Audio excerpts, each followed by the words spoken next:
चलिए बच्चों बात करते हैं कूलाम के नियम की। तो कूलाम जो है साइंटिस्ट का नाम है जो फ्रांस के रहने वाले थे। इन्होंने 1780 में कूलाम के नियम का प्रतिपादन किया। अब इसके बाद आगे बात करते हैं इन्होंने जो नियम दिया, वो नियम इन्होंने दिया दोनों आवेशों पर लगने वाले बलों के वेग का। इसके बाद कहते हैं कि इसका जो कार्मिक तरीका होगा उसको चलो देखते हैं कि इस नियम के अनुसार इस नियम के अनुसार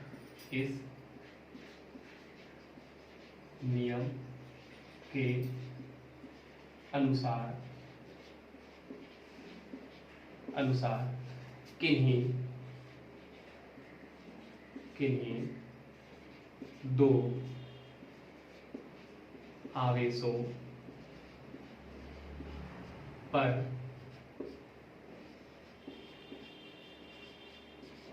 लगने वाला बल इन दो आवेशों के गुणनफल के समानुपाती होता है तथा बीच की दूरी के वर्ग के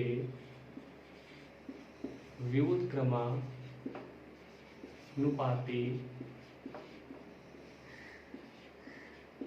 होता है। चलिए ध्यान देते हैं।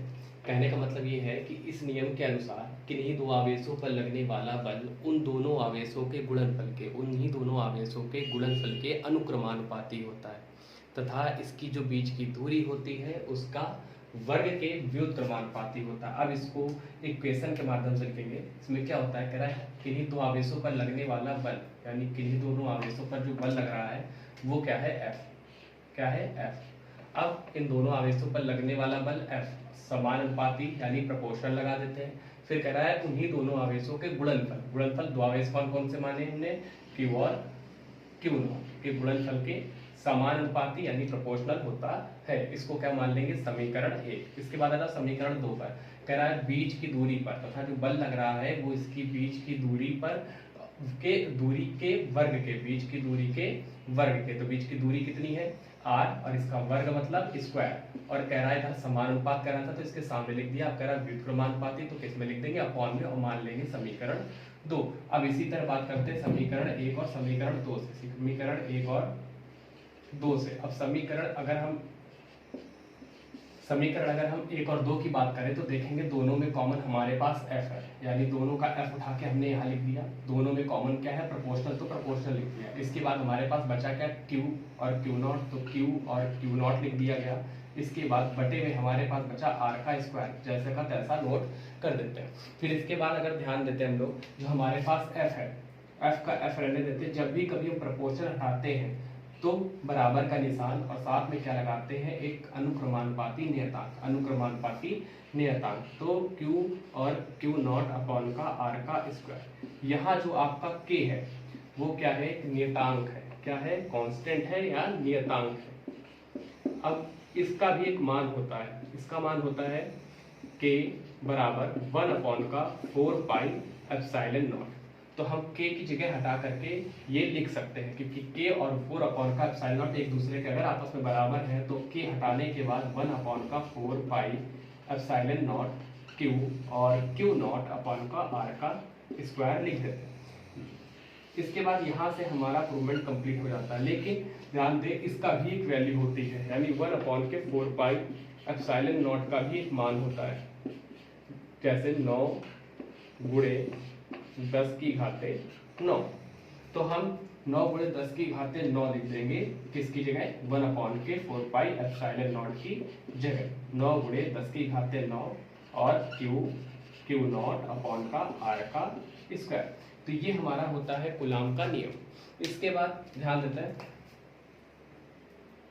इसको याद करने का एक तरीका होता है, इतना अगर 9 गुणे 10 का 9 नहीं याद होता तो याद कर लेते हैं 9 10 9। शुरुआत कहाँ से करनी है? कूलाम का नियम, किन्हीं दो आवेशों पर लगने वाला बल इन्हीं दोनों आवेशों के गुणनफल के समानुपाती होता है। किन्हीं दोनों आवेशों पर लगने वाला बल F इन्हीं दोनों आवेशों के गुणनफल के समानुपाती होता है तथा इसकी बीच की दूरी कितनी है? r के वर्ग मतलब स्क्वायर के क्या होता है? व्युत्क्रमानुपाती होता है। अब समीकरण 1 और समीकरण 2 से लेते हैं। अब समीकरण 1 में हमने कॉमन देखा कि दोनों पार्टों में क्या है? हमारे पास F है।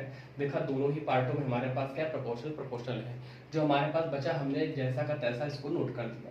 प्रोपोर्शनल हटाने के लिए हम बराबर का निशान लगाते हैं, एक नियतांक लगाते हैं। उस नियतांक का मान कितना है? 1/4 पाई एप्सिलॉन नॉट। उस नियतांक की जगह हम क्या लिख सकते हैं? 1/4 पाई एप्सिलॉन नॉट। और इस नियतांक का भी एक मान होता है जो होता है 9 गुणे 10 की घाते 9। उसको जैसे का तैसा नोट कर दिया जाता है। चलिए